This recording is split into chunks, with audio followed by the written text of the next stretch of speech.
Hello, today our guest is Marcia Reynolds, executive coach and the president of a company Convisioning. Hello Marcia. You know that coaching came to Russia from USA and in late 90s, it became popular only 6 years ago in Russia, and a lot of people are not familiar with the notion. How would you characterize the coaches? Who is it? Yeah. You're right. People often mistake coaching for consulting and looking for advice. But coaching is really, when I coach you, I'm helping you to see your problems differently. I'm helping you to think through, for you to think through what you're facing and maybe expand your perspective so you see solutions on your own. And that's the difference. A lot of people come to coaching with the motivation of money, or they come because they want to help others. What was your personal motivation to be in this? Well, my mission and my purpose has always been to help people to connect together, especially in the workplace, to better achieve what they want, but in a community, because we do work together. So I help people to communicate better, to connect, and to be better leaders. So that's what I do with. For coach beginners, what would you recommend? How long does it take to get enough knowledge not to harm people and to get the practice? Half a year, 2 years, 3 years? Well, they really should go to an accredited coaching school. And accredited by the International Coach Federation, because coaching is a very distinct skill. So a lot of people think they can just do it because people tell them, "Oh, you're a nice person."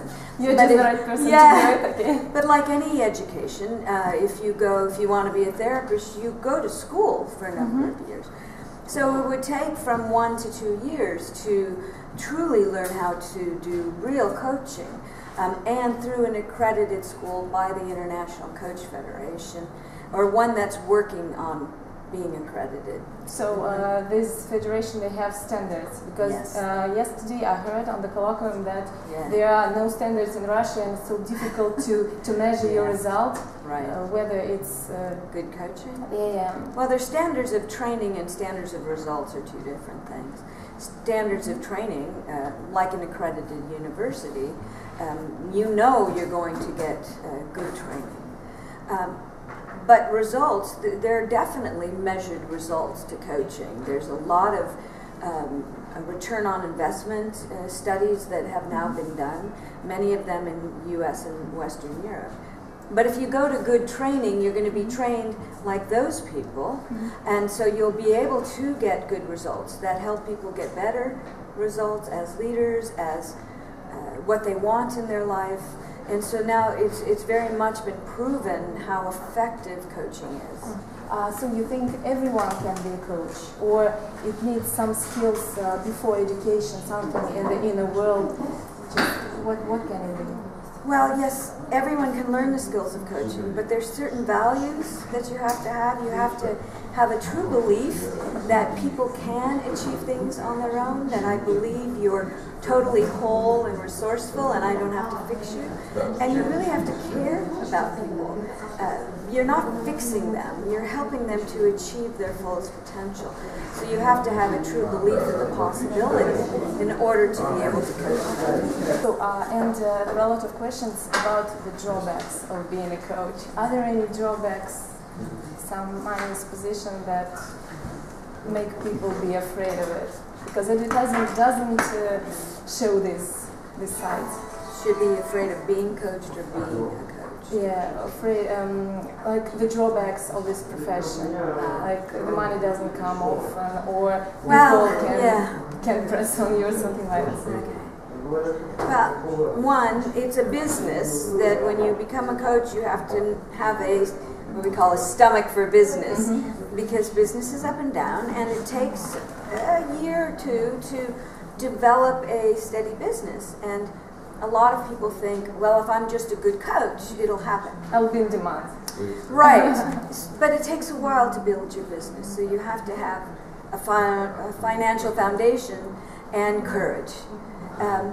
But you also have to know the difference between coaching and therapy. Yeah, that was the following question, because it's a very difficult question when people come to you and they want to achieve some goal, and then you understand that the obstacle is some trauma, some injury, and you can't go through it, or you just should handle it as a coach, or you should handle this person over to a therapist. I don't know how is it possible to do. That's why you want to get good accredited training, because they teach you to identify what's a therapy issue and what's coaching. Coaches should never do therapy. That's a very distinct profession, and if I recognize that you have a very deep block to moving forward, then it is my responsibility to refer you to a therapist. It's part of my ethical code as a certified coach that I never do therapy. Even though I have a doctorate in psychology, I do not do therapy because I don't practice as a psychologist. I practice as a coach. And it's very important that I never do therapy. Even if the client wants to go on with you and only with you, for example? Then I ask them to get a therapist and work with them at the same time. And some of my clients have done that. They've gone to a therapist for a specific reason, but we've continued the coaching on helping them with where they are today and moving forward. I don't go into their past history. Okay, Yeah. so it should be a healthy person to get in coaching process. Yeah. I mean, we all have habits from the past that we need to break, and I may talk to them about where has this occurred in your past. But again, if it's something that was that they learned from childhood due to trauma, then that's not something I would work with. And the last question: what is the positive side? What makes you be happy with your profession, content with it? What is the resource? For years, I thought telling people, teaching them, and guiding them was good. But when I learned the power of coaching, when I see this spark in their eye, and they discover it for themselves, and they know that they can be much more than they thought they can be, it's so powerful. And we both experience this wonderful moment together.